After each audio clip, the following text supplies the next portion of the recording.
We remember 9/11 tonight. We talk about unconstitutional gun grabbing, and we do so much more coming up tonight on I'm Right.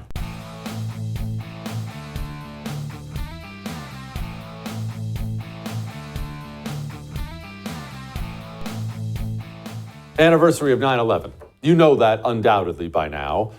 22 years ago was 9/11. I say you know that undoubtedly by now because this is the day where we as a nation, we kind of look around and we take stock of where we were, where we are. What were we thinking then? What do we think about it all now? Have our perspectives changed? It's a different day for a lot of different people, and people assess this day in different ways. The veterans might look at it different than other people. Cops, firefighters may be different than other people. People have gotten disillusioned extremely with this government. That's like most of us, probably look at it differently than those who have not. With days like today, I never am quite sure how I want to approach it. I generally fall on this side of it, though. Honoring the fallen. Honoring the fallen. I think it's important to take time to do that. I think it's important to honor people's memories. I don't like it that we forget about our heroes all the time. Or not just veterans, our heroes in society. They come and they go. We remember the rapper's name for decades, but we forget about the heroes. Does that make sense? And when it comes to that day, the individual stories, we've all seen the footage of the towers and the crashes and the falling and everything else, but the individual stories. Maybe the biggest gut punch about today is whenever I go back and I listen to Brian Sweeney's voicemail. He left his wife. This was the last time she ever heard from him. Jules, this is Brian. Listen, on an airplane that's been hijacked, and things don't go well, and it's not looking good.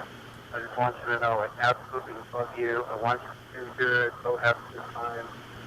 Same to my parents and everybody. And I just totally love you, and I'll see you later. Bye, babe. I'll see you when you get there. Something to think about, right? I think about that falling man image. We've all seen it forever. You've seen it for 22 years. You've seen it. That is a living human being. Well, for another split second anyway. It's a living human being who went to work normally that day, and then at some point in his day was forced to stand out the open end of a skyscraper that had a big hole in it and choose between burning to death or diving to the pavement below. And obviously he made the choice that, a choice I would probably make. I think about all the others, the people who were trapped in there, most of them about to die, their voicemails. Sean, it's me. I just wanted to let you know I love you, and I'm stuck in this building in New York. There's lots of smoke, and I just wanted you to know that I love you always.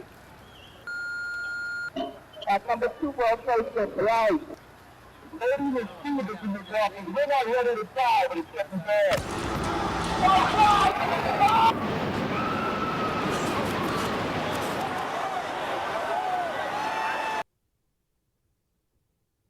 It's tough, isn't it? All we can do is honor their memory. And we can endeavor to never, ever, ever take this day and be like this woman here.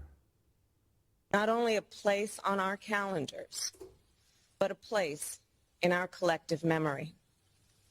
December 7th, 1941. September 11th, 2001. And January 6th, 2021.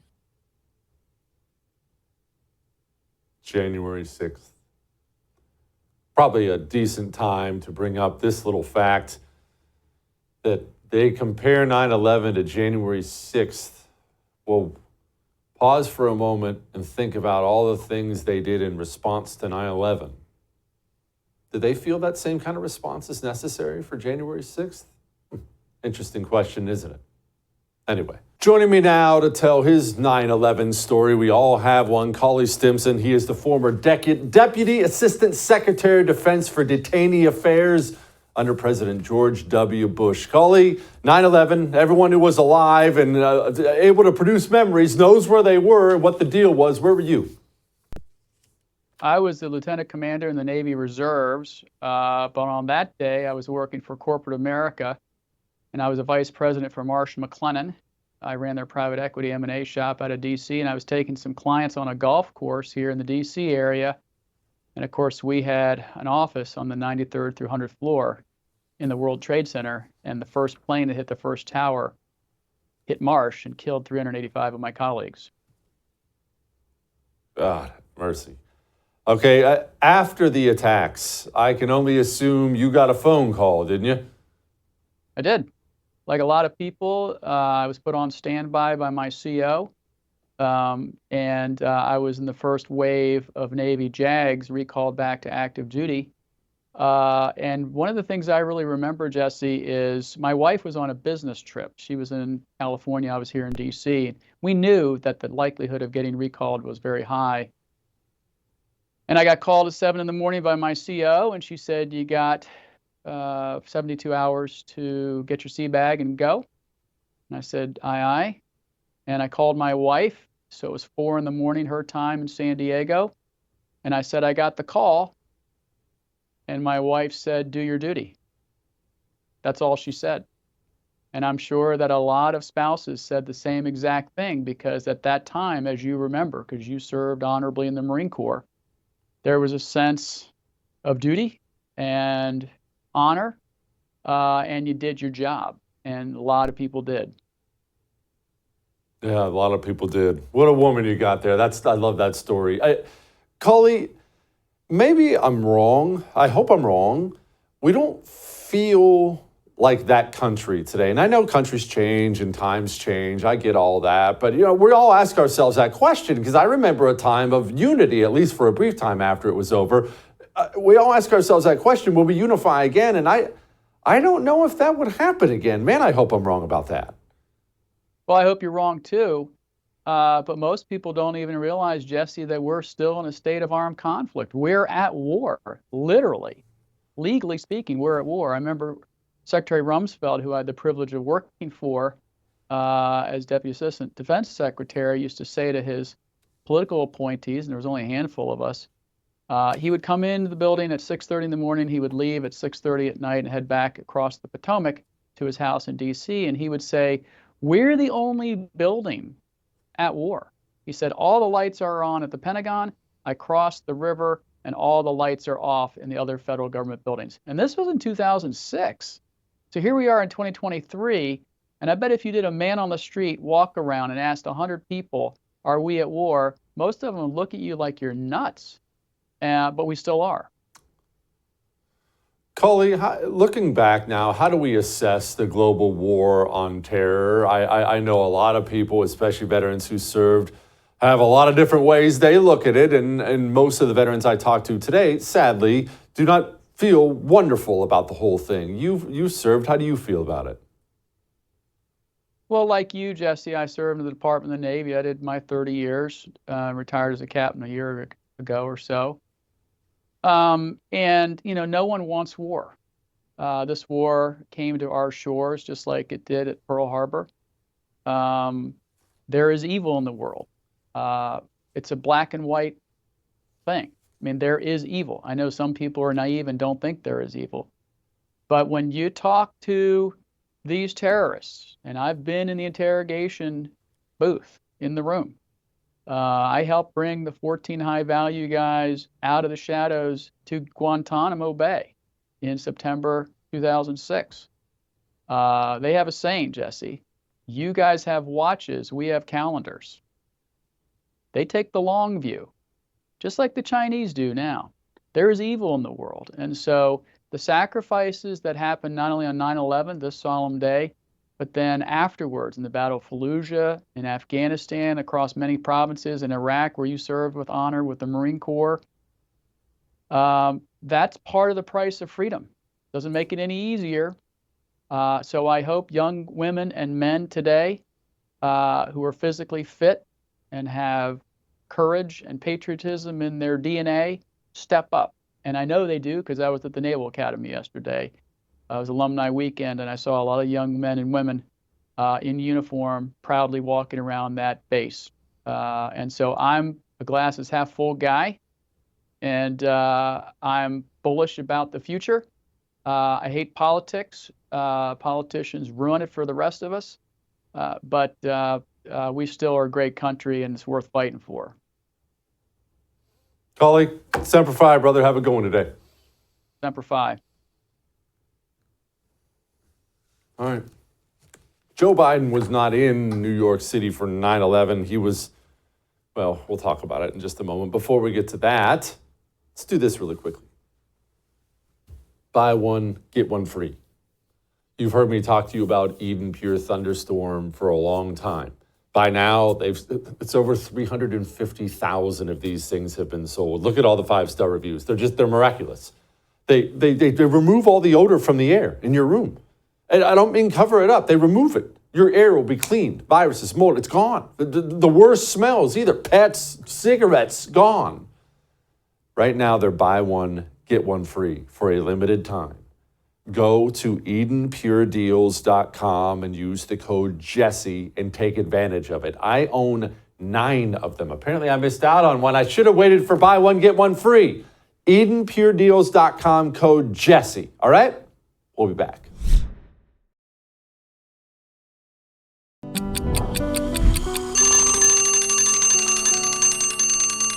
Do you remember when we had a president who wasn't embarrassing?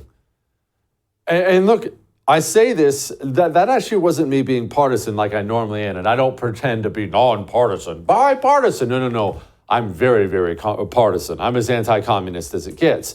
But the thing is, it's so embarrassing having a guy as commander-in-chief who you cringe whenever you hear he's giving public comments. Like today, anniversary 9/11. And Joe Biden is not in New York City. That's a very normal thing for presidents to do. They go to New York City or they go to the Pentagon, give a speech at the site where the crashes were and whatnot. And it's supposed to be kind of this big deal, this little mini scandal that Joe Biden isn't there. Joe Biden stopped over in Alaska to say a couple words. And we're supposed to act like, oh, no, he should be in New York City. And I'll be honest with you, I don't think I agree. Why do we want him in New York City? Why do we want him anywhere? Joe Biden's not a functional adult, and it's embarrassing when he talks. And it gets really embarrassing when he goes overseas. And let me explain something to you about why this happens, about how this happens, I guess I should say. Okay, one, you know any older folks with dementia? Have you ever known somebody like that, maybe a relative? It's a very sad thing. It's a very sad thing when, forget dementia aside, you start to get old and start to deteriorate. You're not doing as well anymore. All right, so that's an older person. They need a lot of rest. They need a lot of rest and a lot of care. And they need to be in restful environments that gives them their best days. When they're in rest, care, restful environments, they have their best days. When they don't rest, agitated, not resting, not sleeping, they get really bad. Well, here's the thing about overseas travel. I've done a little bit of it, not a ton, not some world traveler, but I've done a little bit of it a few times in the Marine Corps and otherwise.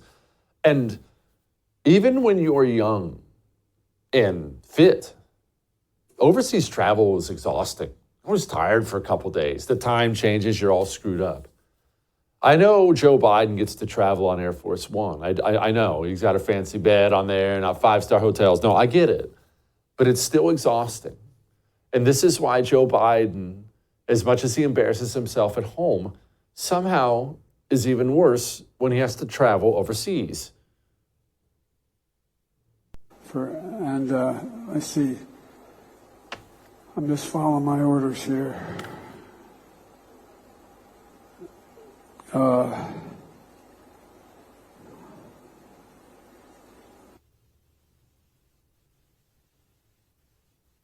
Staff, if anybody haven't spoken to...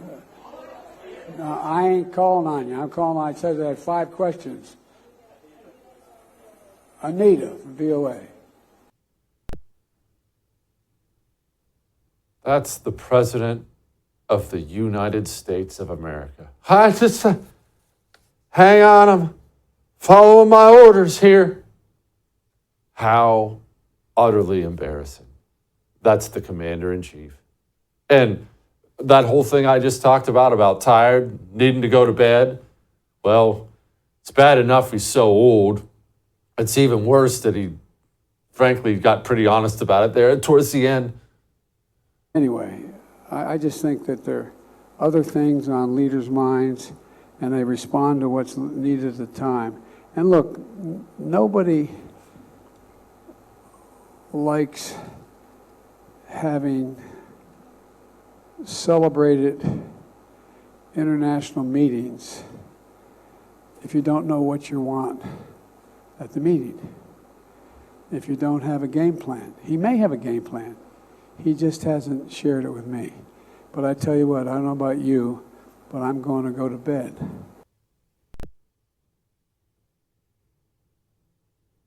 All right, so that brings us to another conversation we can have really quickly here. You see, there's something about politics that makes me laugh. It always makes me laugh. The predictability of what I'm about to say makes me laugh. Politicians, when it comes to running for president, and not just politicians, actually, anybody, but mostly politicians are the ones that run for president, when they're planning on running for president, they do this for many offices, I should know, but president's the worst offender. Whenever they're planning on running, they always, Republican, Democrat, doesn't matter who they are, they always insist they're not running. It's the most universal truth in the world. All of them do this without end. They all do the exact same thing. They follow the exact same steps. The reporters start sticking a microphone in their face. Hey, are you going to run for office? No, I'm no interest. No, I'm not running. Stop asking me. I cannot be president. I have no desire. Not going to be running. And that always takes place about 15 minutes before step 2, where they step up to the podium and do the, well, I wasn't going to run. As you know, I said I wasn't going to run. Bob, you remember I said it. But then all these people have been begging me to run. And like Cincinnatus, I feel a duty to answer the call and run for president. Gavin Newsom's on step 1 as we speak. Filing deadlines haven't passed. President Biden doesn't run. Why shouldn't we consider you a likely candidate? I think the vice president is naturally the one lined up, and the filing deadlines are quickly coming to pass. And I think we need to move past this notion that he's not going to run. President Biden is going to run, and looking forward to getting him reelected. I think there's been so much wallowing in the last few months and hand-wringing in this respect, but we're gearing up for the campaign. We're looking forward to it. But you hear these calls privately. What do you tell these donors who are wallowing in this? Time to move on. Let's go. Yeah, time to move on. What a guy, right? What a guy. Look, he's telling them it's time to move on. He doesn't even want to be president. He's not even interested. He even tried to do the thing where he's like, hey, man, it's obviously Dome. I'm all about Dome. And am I supposed to interpret that comment about the vice president that if for some reason the president chose not to run at this point, well, that's everybody rallies around her? It's the Biden-Harris administration. Maybe I'm a You little respect old-fashioned. that. Yeah, Maybe I'm a little old-fashioned about presidents and vice presidents. I was a lieutenant governor, so I'm a little subjective. It's your relationship with the vice president. We knew each other before we were both in politics. The day I got sworn in as mayor, walked across the street. She got sworn in as district attorney. Extraordinarily close working relationship, including her time in the Senate. So you can't imagine ever having to run against each other? Of course not. By definition, won't happen. Of course not. We're so close. Gosh, we're practically like this. We're best friends. We're sworn in together. My goodness, we would never. Yeah, if Joe Biden does do what I've been claiming he's going to do forever, now I've been telling you I think he's going to resign for health reasons, of course, Gavin Newsom will be in the race in about 5.5 seconds. And that little clip he just gave about, best friends, I love Dome, we're super close, will be long forgotten. I know how this works. But let's say he doesn't. Let's say he really bows out. Maybe the donors push him away. Sorry, we got to have Dome. Well, America can just prepare itself for this person being president of the United States of America.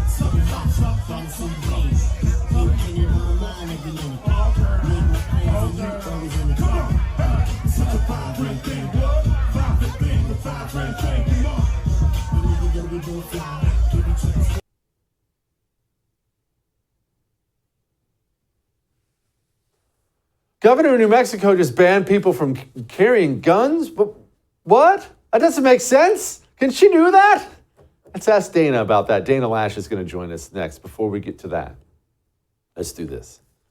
Let's all of us make sure 2023, 2024, best year we've ever had. Well, how are we going to do that with all these crappy elections, right? Crappy elections, the dollar, look at my bank account. How are we going to do that? Oh, we're all going to start taking care of ourselves first, our health. I take a male vitality stack from Chalk every single day. I hate big pharma, as you know. I'm a big believer in natural. These are all natural herbal supplements. A male vitality stack from Chalk, 20% increase in your testosterone in 90 days, fellas. Female vitality stack for the ladies. Chalk is your stop. Start living your life in a better way than you ever have before. 35% off subscriptions. No matter what you're looking for, go see what they have. The anti-communists at Chalk have you covered. CHOQ.com. Promo code Jesse gets you 35% off those subscriptions. Go now. We'll be back.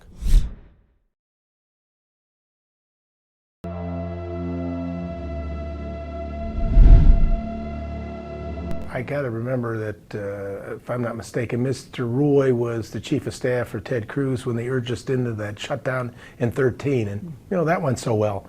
So I think here in 13, 18, 19, we've had these shutdowns. They haven't accomplished a hell of a lot. And when people tell me that they want to just shut the country down, all right, I'll walk with you a little bit, but tell me what the end result is. Tell me how you're going to change the outcome here. How are you going to convince them of what you're saying, though? These are your fellow Republicans. Take my bill just for a second. Sure, take my bill, if you will, Homeland Security. All the things that they're asking for in H.R. 2, we're funding in our bill. But that doesn't get you on TV every day, and that kind of rhetoric is good for winding up the crowds in your hometown. But as far as making our government function and making it work for the American people, it doesn't make any sense. I wonder who that Democrat is attacking my boy Chip. Joining me now, Congressman Chip Roy from the great state of Texas. Hey, Chip, who was that Democrat taking shots at you on TV? Hey, Jesse, good to see you, brother. Well, it's one of my fellow Republicans. Look, we just flat disagree on this. Yeah, this is not a close call. Yeah, I was there with Ted Cruz in 2013. Jesse, you remember that. You're a big friend and fan of Ted Cruz. And look, you know what the result was in 2014? Republicans did quite well. And we gained 13 seats, raised the House number up to 247. Why? Because we fought for something. And Republicans ran last year on actually fighting for something. And unfortunately, most of my Republican colleagues don't seem willing to honor that commitment, to end up trying to produce a result rather than just passing bills that are going to die in the Senate.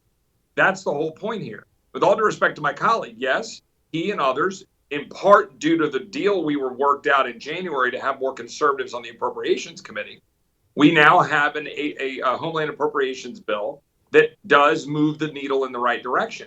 But it's not enough. We need to make sure that whatever we're doing is actually going to stop the flow at the border. And passing appropriations bills that are going to die in the Senate is not going to do that. That's our point. We have no interest in funding Alejandro Mayorkas to continue to screw over the people of Texas, endanger us, endanger people to die from fentanyl, allow terrorists to come into our country, allow ammo to be found along the border, as you've seen reporting in the last week, and importantly, to have people getting sold into the sex trafficking trade. No longer, not on our watch. Texas has spent $10 billion. It's time for this to end, and that's what this is about. Chip, can you explain where we're at in this appropriations process? You've already told us we have this appropriations process going on right now. We have to figure out what we fund, what we don't fund. I know we're not going to get everything we want. I'm not an idiot. But I also understand, hopefully we can get something. What are we trying to get, and what are our odds to get it? Yeah, I mean, look, our odds are wholly dependent on whether Republicans will fight. And don't laugh, because I know what your response is going to be on that. You have rightfully been raising questions and mocking the Republicans who go out and complain about the Department of Justice, but yet are almost certain to fund that Department of Justice in about 3 weeks. That's the point. So I just want everybody out there to understand. Last December, Republicans, 17 Republican senators, joined forces with the Pelosi Democrats to jam through an omnibus bill that virtually every House Republican opposed and that the American people opposed. And what the question is going to be on September 30th is, are we going to rubber stamp a continuing resolution that is a bill that will keep government funded at last year's levels? Are we going to maintain that status quo? If we do, then we're maintaining the funding and the priorities of the Biden administration and at the grossly high level from last December. Our position is that we should not do that. We should limit those funds and or get massive policy changes, starting first with the border and ensuring that we actually change what's happening at the border with respect to the assault on Texas and endangering our country, but also dealing with things like the Department of Justice, the Department of Defense and its wokeness. And frankly, I'm just going to be blunt, Jesse. I'm saying to my Republican leadership, pick a damn fight, any fight. Just give me a fight so that we can actually go stand up and say it's a fight that we're going to stand up and fight for. I think it ought to be the border, maybe a few of those other provisions. But, you tell me, should we fund the ATF to go after American citizens with pistol braces or universal background checks? Should we fund the Department of Justice to target Scott Smith and Mark Houck and former President Trump? Should we fund Alejandro Mayorkas to allow cartels to own our border, send people in, send fentanyl in, allow our kids to die? Should we continue to fund a DOD that's funding all sorts of woke programs and funding abortion tourism and transgender surgeries? You tell me. I don't think my constituents want me to take their tax dollars and fund that garbage. That's what the fight is about. Chip, what's going on at the Marine Corps University? My goodness, what is happening to my beloved Marine Corps? Well, it's pretty sad, actually. You might know there's something called the Krulak Center, right? Which was named after Brute Krulak, and Marines will understand that. And they've got a program there that is now gone all entirely woke, and it has some private funding, but it also has government funding. And I'm looking down because I can't remember the exact wording. Here's the kind of stuff they were promoting there. We dug a little bit after a tweet, and they actually fired back to defend themselves, doubling down on their wokeness. What we found is a program with a breakdown that says the following, quote, what is gender and how is it different from biological sex? How are war narratives constructed through gender discourse? How can we imagine nonviolent masculinities? I don't even know what that means, Jesse. How can we imagine nonviolent masculinities and the role they might play in conflict? How might the United States Marine Corps strategic narrative be problematic for WPS? I think that's the women's program or whatever. Look, that's the kind of stuff being foisted upon our Marines. And you want to know why recruiting is at all-time lows? Why morale is at a low?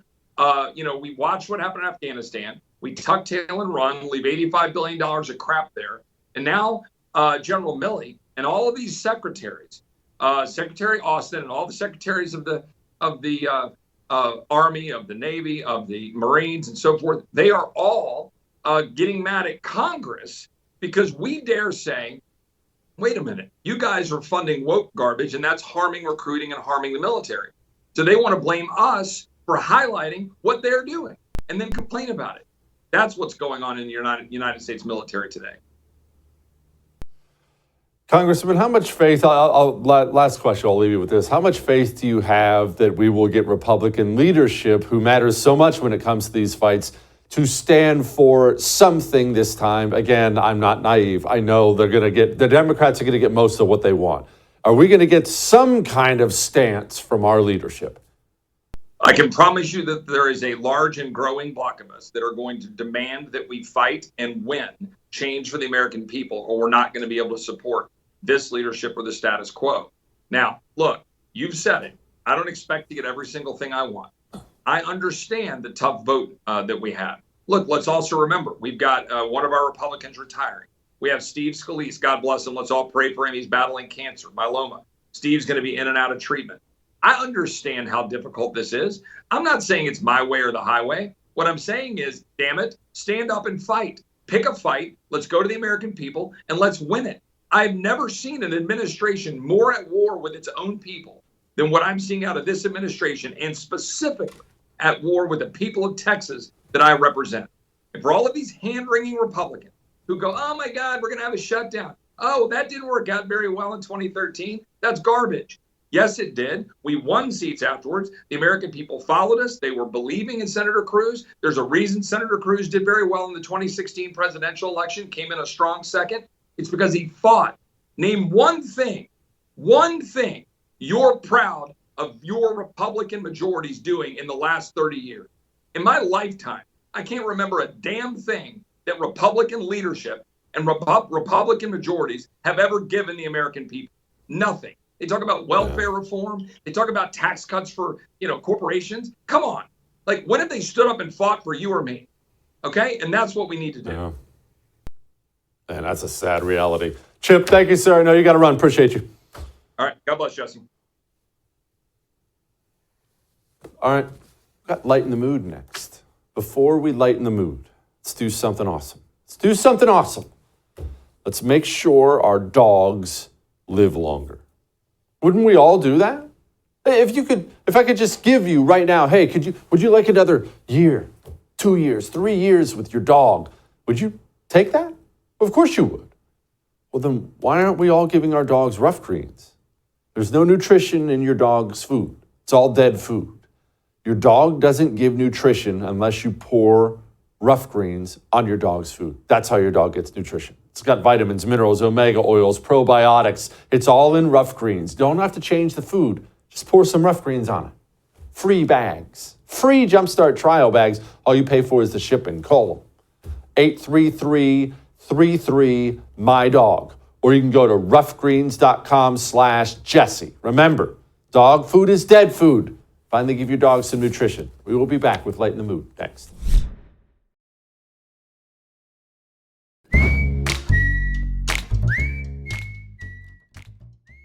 All right, it is time to lighten the mood. And we had a bunch of different directions we thought about going today, but it is 9/11, and I know a lot of people, especially younger generation today, they won't remember Mike Piazza. He was this great catcher from back when I was younger, watching baseball all the time. And look, we all remember it.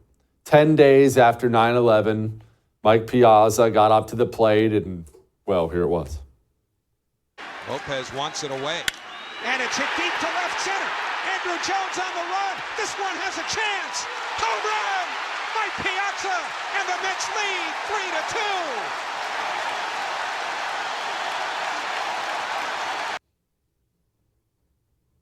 It's pretty cool. All right, I'll see you tomorrow.